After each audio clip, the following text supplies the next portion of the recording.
আৰু ৰাজ্যৰ এটা সংঘৰ্ষ সৃষ্টি হৈছে।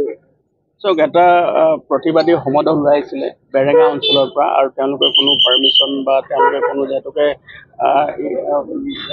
নিৰ্বাচনী আচাৰ সংহিতা লাগু হৈ আছে, গতিকে তেওঁলোকে কোনো ধৰণৰ অনুমতি নোলোৱাকৈ তেওঁলোকে এটা প্ৰতিবাদ সমদল ওলাইছিলে। আৰু গম পোৱাৰ লগে লগে আমি তাত আৰক্ষী বাহিনী তাত আহে, আমি নিজে আহোঁ, আহি তেওঁলোকক আমি ডিছপাছ কৰি দিওঁ। সেই ডিছপাছ কৰাৰ সময়তে 2-3টা দল তেওঁলোকৰ কিছুমান দুই এটা উদণ্ড ল'ৰা আগবাঢ়ি আহি পেলাই এটা পৰিৱেশ সৃষ্টি কৰিবৰ কাৰণে তেওঁলোকে চেষ্টা কৰিছিলে।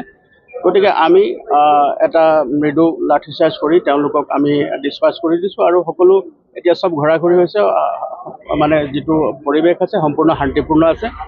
আৰু আমি ৰাইজক আহ্বান কৰিছোঁ যে যি কথাই হওক, অগণতান্ত্ৰিকভাৱে যিকোনো ধৰণৰ এনেকুৱা যদি ব্যৱস্থা তেওঁলোকে হাতত লয়, তেওঁলোকৰ বিৰুদ্ধে কঠোৰতম আইনগত ব্যৱস্থা ল'বৰ কাৰণে আমি সাজু হৈ আছোঁ। আৰু এতিয়া ইয়াত পৰিস্থিতি সম্পূৰ্ণ নিয়ন্ত্ৰণাধীন আছে।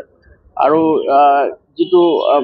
তেওঁলোকৰ যিটো প্ৰতিবাদী সমদল ওলাইছে, তেওঁলোকে চব ঘৰা-ঘৰি হৈছে। আমি তেওঁলোকক কৈ দিছোঁ, আৰু তেওঁলোকৰ যিসকল জনা বুজা লোক আছিলে তেওঁলোকে ইতিমধ্যে সকলো ৰাইজক বুজাই মেলি তেওঁলোকে পঠাই দিছে, আৰু তেওঁলোকে ইয়াৰ পৰা গুচি গৈছে।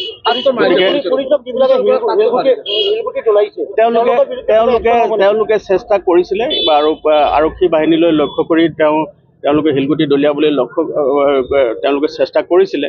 কিন্তু লগে লগে আমি সেই সংক্ৰান্তত ইতিমধ্যে আমি মোকৰ্দমা ৰুজু কৰিছোঁ, আৰু যিসকল পাৰ্পিটেটৰ্ছ আছে, যিসকলে এনেকুৱা আইন শৃংখলাজনিত পৰিস্থিতিৰ সৃষ্টি কৰিব বিচাৰিছে, তেওঁলোকৰ বিৰুদ্ধে কঠোৰতম আইনগত ব্যৱস্থা ল'বৰ কাৰণে আমি তৎপৰ হৈ আছোঁ। নাই, বৰ্তমানলৈকে আমি এতিয়া এই যিটো প্লেচ অফ অকাৰেঞ্চ আছে, যিটো স্থান আছে, আমি তাতে আছোঁ।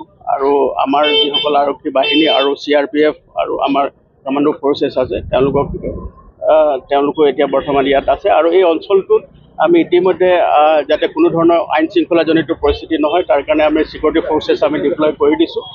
আৰু সমগ্ৰ জিলাখনতে যাতে কোনো ধৰণৰ অপ্ৰীতিকৰ ঘটনা নহয়, তাৰ কাৰণে আমি সষ্টম হৈ আছোঁ। আৰু বেআইনীভাৱে যিকোনো ধৰণৰ এনেকুৱা যদি তেওঁলোকে প্ৰতিবাদী সমদল বা তেনেকুৱা কাৰ্যসূচী তেওঁলোকে গ্ৰহণ কৰে, তেওঁলোকৰ বিৰুদ্ধে কঠোৰতম আইনগত ব্যৱস্থা ল'বৰ কাৰণে আমি তৎপৰ হৈ আছোঁ।